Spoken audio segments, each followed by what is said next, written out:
Of all the many interviews that have happened in the last week or so, most of them obviously were Boris Johnson, but I really hope that Keir Starmer actually hears Stephen Fry's interview with Andrew Marr, which is really levelling and wakes you up to what is going on at the moment. The Labour government have really not done well in their first 100 days. They've made basic errors which have tripped them up and really damaged their ratings. As to whether they can recover, we will see. But they have to grab the nettle and get on with fixing things, because with James Cleverly being knocked out of the leadership race, we now face the Conservative parties being totally taken over by the far right wing, as Trump has taken over the Republican Party. And there really is very little in between. So we so need the Labour Party to function and deliver for the country.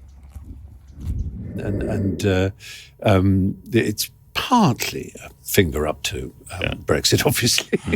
I think part of the reason we're seeing this dip in both Keir Starmer's approval and Labour's opinion poll ratings is a reflection of the fact the public are really impatient for change. They're not happy with the status quo, and they wish it were all happening a little bit quicker. And the numbers, I've got some numbers and graphs in front of me. They're not very encouraging. They're not very happy reading for Labour. They're not. I mean, it is now fair to say, if there ever were a honeymoon, it is truly past us. So if we look at the headline voting intention, we had a new poll this week. We found that Labour's lead over the Conservatives is now just 1 point. So Labour on 29%, the Conservatives on 28%, and Reform UK up on 19%.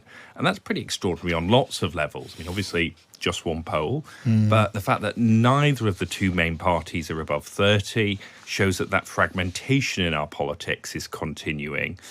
You add on to that, Keir Starmer's approval rating fell again this week as well. So that's now down at minus 33 points, down 44 points since his high after the election, and now just marginally lower than Rishi Sunak's net approval rating, which stands at minus 32. And I'm looking at another table here. Luke tells me that 59% of Britons describe the new government as sleazy. I suppose when you consider that the Labour government got just a little bit shy of 34 points in the popular vote at the last general election, that's not over surprising. And given the atmosphere that Ali McGovern was acknowledging. Yeah, absolutely. I think when you're looking at these polls, you've got to remember that Keir Starmer wasn't elected with a Blair-style or even a Boris-style share of the vote. It was 33%. It was a third of the vote. So there isn't much to lose before things start to look a bit dicey. But I did think it was a YouGov poll which showed 59% of Britons described the government as sleazy, and I think it just reflects that kind of pox on all your houses mentality. That been a big Labour man, a pro-Labour man. Yeah. What do you think about the first 100 days? Haven't gone exactly as you'd expected. Disastrous. Old thing, the media. Here's one of today's headlines. Keir Starmer, now as unpopular as Nigel Farage. Goodness gracious me, how low can you sink? This must be absolutely awful. Big headlines from a YouGov poll published yesterday. But there's another way of looking at it. Who is the most favourable of the party leaders? And, oh, how very, very strange. We find that Nigel Farage is now more popular with the British public than Keir Starmer, Ed Davey, Rishi Sunak, and certainly more popular than any of the current Conservative leadership candidates who most of the country have never, ever even heard of. It does seem extraordinary, doesn't it? Because you think you're in opposition, you've got a bit of time to get things together, you're not sure when an election will be called. It was slightly earlier than anybody imagined, as we know, in the famous rain-swept scenes in Downing Street. But the one thing you do is you say, look at what happened. Look at what happened with Boris and everyone else, the SPADs, the special advisors, the civil service, Dominic Cummings, all these people. Look at the infighting. Look at even the previous Labour governments. Look at the bad blood between Blair and Brown towards the end and so on. Let's make sure. The first thing we do, even before policy, if you like, is process. That's what Blair always used to say. And so let's make the process clear and transparent and honest and friendly. and efficient. And instead they do the opposite. I mean, what is it? Is it just plain human susceptibility to whatever it is that power does to people? You've met powerful people all your life, longer than I have, but I've met enough to wonder at it, because so many of them in social situations, when they're not working, when you don't meet them, are really remarkably charming people and very intelligent and very insightful. Keir Starmer strikes me as I've met him, a very decent, normal, unflashy man. So I don't get it. No, I don't. It is a mystery that they could have allowed themselves to get into this mess. And then this, of course, only highlights the policy, hiccups. I mean, they'll start talking about the blob before long, because obviously Treasury and civil servants will say, well, I understand, Minister, you want to do this, but here are the problems. And they go, all I hear from you are problems, and part of me thinks, as everyone likes to do, what idiots they are. Part of me thinks, well, we lay off our own laziness, our own, sort of moral indolence and untidiness and desire to have two things at once on politicians, so we can blame them and think ourselves fine. We want to pay less for petrol, but we also want to talk about how important it is not to have petrol, and so we can blame politicians. Yeah, we project our own hypocrisies onto them and then get angry with them for what's really us. I think that's right. Let me ask you, somebody who's not quite a politician, but becoming a politician, is Elon Musk. We've been talking about him a lot. And you were one of the first people out of Twitter. Yes, because of him, exactly. So just tell people why you left. Well, I don't want to claim extra sensitivity to personality and so on, but, what I do it's what I've been trained to do from the earliest childhood in learning at school and then at university doing English literature, is to look closely at text and to try and interpret it. And I began to see signs of woeful and worrying qualities in this Musk man. And I saw him veering off into the kind of... I don't want to use words like narcissistic personality disorder, because I'm not a psychiatrist.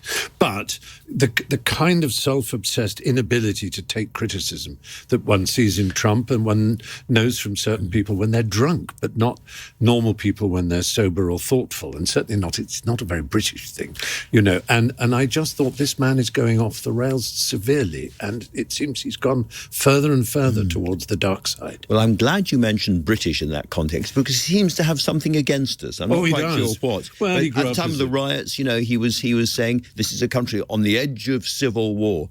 A grotesque exaggeration. How did you feel at the time of the riots and reading that kind of stuff? I was appalling and impertinent imposition. I mean, you can have all kinds of opinions. I know some people still like to believe there was a sort of this two-tier care business, that the police were gentler on people of one side of the political divide than on the other, but nonetheless, you have to wonder at someone who should be as busy as he is, not really knowing anything about the details and nuances of it, just proclaiming like that. And yes, I think he does have an Anglophobic side to him, whether it's his South African upbringing, whether it's his Canadian elements. Canadians mostly get on with us very well. I think it's probably the South African part.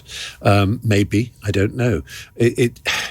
I like to believe that Tim Cook, who doesn't really have the same sort of power, even though he runs a company much bigger, he runs Apple, as you know, were he to come out on the side of Kamala Harris and so on, I would be just as disapproving.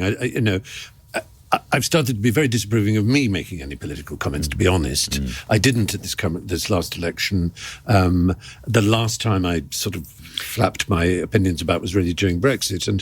And I thought, because I had 13 million Twitter followers, and I thought it's not fair for me to use this number of followers to have an amplified voice beyond any rights. That is very, very decent of you. It's an unusual position to take, and a thoroughly decent one.